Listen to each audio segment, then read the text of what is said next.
출애굽기 38장 21절에서 31절입니다. 키워드는 건축비용 결산, 영광의 크기, 영광스러운 충성입니다.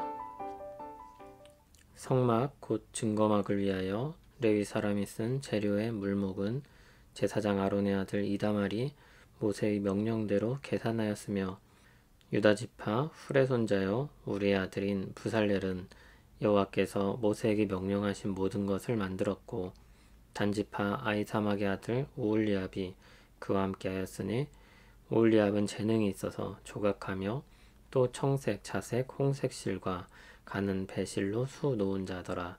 성소 건축 비용으로 들인 금은 성소의 세겔로 29달란트와 730세겔이며, 개수된 회중이 들인 은은 성소의 세겔로 100달란트와 1775세겔이니, 개수된 자가 20세 이상으로 60만 3550명인즉 성소의 세겔로 각 사람에게 은 한 배가 곧 반세겔씩이라. 은 100달란트로 성소의 받침과 휘장문의 기둥 받침을 모두 100개를 부어 만들었으니, 각 받침마다 한 달란트씩 모두 100달란트요 1775세겔로 기둥 갈고리를 만들고 기둥 머리를 싸고 기둥 가름대를 만들었으며, 들인 놋은 70달란트와 2400세겔이라. 이것으로 회막문 기둥 받침과 놋 제단과 놋 그물과 제단의 모든 기구를 만들었으며, 뜰 주위의 기둥 받침과 그 휘장문의 기둥 받침이며 성막의 모든 말뚝과 뜰 주위의 모든 말뚝을 만들었더라. 아멘. 성막이 다 만들어졌습니다. 그리고 이번엔 회계 정리를 합니다. 아론의 아들 이다말이 이 일을 맡았습니다. 이다말은 전면에서 일하는 사람은 아니었지만 아주 중요한 역할을 한 사람입니다. 각자 다른 역할이 있는 것입니다. 22절, 23절에는 부살렐과 오홀리압이 다시 한번 언급됩니다. 이들은 모두 하나님께서 모세를 통해 명령하신 것을 따라서 함께 일한 사람들입니다. 한 가지 목표를 위해서 각자의 재능을 가지고 자기 역할을 한 사람들입니다. 24절부터는 성막을 만든 비용에 대한 기록이 나옵니다. 계산을 해보면 엄청나게 큰 금액입니다. 앞에서 보았듯이 이것들은 모두 이스라엘 백성들의 자발적인 헌신을 통해 모인 것들입니다. 그리고 그 전에 그 모든 것들은 하나님께서 주신 것입니다. 하나님은 그들에게 재물을 주시고 자발적으로 하나님의 일에 동참하게 하셨습니다. 이다말의 회계 정리는 그 일들에 대한 결산입니다. 우리가 이렇게 하나님 역사에 동참했다. 하나님이 우리를 통해 이 역사를 이루셨다. 이 큰 역사를 우리가 함께 하였다. 그런 기록인 것입니다. 금과 은과 동의 가치들을 피부로 느끼는 당시 이스라엘 백성들에겐 이 의미가 다르게 다가왔을 것입니다. 이 건물을 짓기 위해 몇백억이 들었습니다. 이번 공사가 몇 년 만에 걸쳐서 드디어 완공되었습니다. 그렇게 큰 규모의 공사라는 것을 말한 것이고, 백성들은 그런 회계 보고를 들은 것입니다. 만일 이 공사에 부정적인 생각을 가졌다 하면 불만과 불평이 마음속에 있었을 것입니다. 그러나 이 공사가 바라던 것이었고 기쁘게 생각하는 것이라면 드디어 완공되었다는 소식을 들을 때 마음속으로부터 큰 기쁨이 우러나지 않을 수 없을 것입니다. 당연히 이스라엘 백성들은 호의적인 마음을 가졌을 것입니다.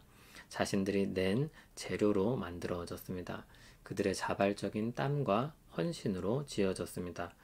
그리고 이것은 거룩하신 하나님이 주관한 공사였으며 이스라엘을 자기 백성으로 삼으시며 행하게 하신 일이었습니다. 그렇게 큰 공사가 그들의 헌신과 참여로 완성되었고 그 일에 대한 완성의 소식을 듣는 것입니다.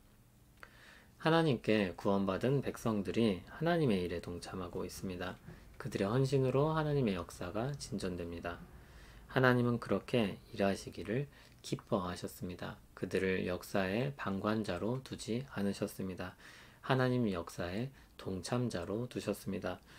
어떤 큰 일을 지켜본 사람과 그 일에 함께 참여한 사람은 다를 수밖에 없습니다. 그것을 역사로만 읽는 사람과는 더욱 다를 것입니다. 우리는 이 일들을 역사로 읽는 사람들입니다. 그러나 우리는 이와 같은 일의 수혜자이면서 동시에 참여자이기도 합니다. 그리고 사실은 더 큰 역사 속에 들어있는 사람들이다 라고 말할 수 있습니다. 왜 그렇습니까? 어떻게 그렇게 말할 수 있습니까? 출애굽 역사는 장차 오셔서 이루실 예수 그리스도의 역사의 그림자이기 때문입니다.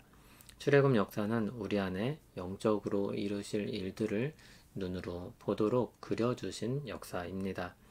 그것은 역사로서 실제이면서 동시에 장차 하나님이 일하실 일에 대한 예고입니다. 우리 안에 이루신 일에 대한 역사입니다. 예수 그리스도 안에서 우리는 더욱 영광스러운 구원을 얻었습니다. 그리고 우리는 성막보다 성전보다 더 영광스러운 건축에 참여합니다. 우리는 주님의 교회를 함께 세워가는 사람들입니다. 에베소서를 보면 교회는 영광의 찬송으로 불립니다. 그리고 그 교회를 세워가는 일에 동참자로서 성도들을 이야기하고 있습니다. 에베소서의 교회는 우주적인 스케일의 역사입니다.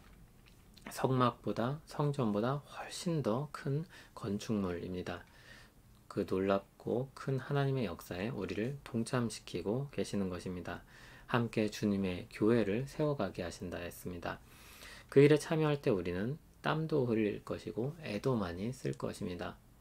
그러나 그 가치와 영광을 아는 만큼 그것을 견뎌낼 것이고 기뻐할 것입니다. 하나님은 우리에게 그 기쁨을 알게 하시고 경험하게 하실 것입니다. 디모데후서 2장을 보면 충성된 사람들에 대해 말하면서 그들을 병사로 경기하는 자로 수고하는 농부로 묘사합니다. 그들은 그들을 부르신 하나님을 기쁘시게 하기 위해 기쁨으로 그 일에 동참하는 사람들입니다. 그 일이 영광스러우며 그들에게도 기쁨이 되기 때문입니다. 그리고 이렇게 말합니다. 미쁘다 이 말이여 우리가 주와 함께 죽었으면 또한 함께 살 것이요 참으면 또한 함께 왕노릇 할 것이요. 주와 함께 사는 기쁨 안에서 왕과 같이 영광스러운 날을 바라보면서 주와 함께 죽고 주와 함께 인내하는 것입니다. 그러면서 주어지는 권면이 이것입니다. 너는 진리의 말씀을 옳게 분별하며 부끄러울 것이 없는 일꾼으로 인정된 자로 자신을 하나님 앞에 드리기를 힘쓰라. 충성은 자신이 영광스럽게 여기는 것에 힘써 동참하는 것입니다. 참아내고 헌신하는 것입니다. 하나님은 우리에게 하나님의 구원의 영광과 크신 하나님의 역사의 영광을 보여주시고 그 길을 따라서 살 것을 말씀하고 있습니다. 성령님이 은혜를 주신 사람들은 이 의미를 느낄 것입니다. 하나님의 역사가 영광스럽고 위대합니다. 우리를 죄에서 건지고 죽음에서 살리셔서 그 큰 역사에 동참하게 하시니 감사합니다. 우리는 그 놀라운 역사의 동참자로서 우리를 두신 삶의 자리에서 하루하루 살아갑니다. 여기서 우리를 통해 이루어 가시는 역사에 적극적으로 참여하여 더 큰 기쁨과 영광을 누리게 하옵소서. 예수님 이름으로 기도합니다. 아멘.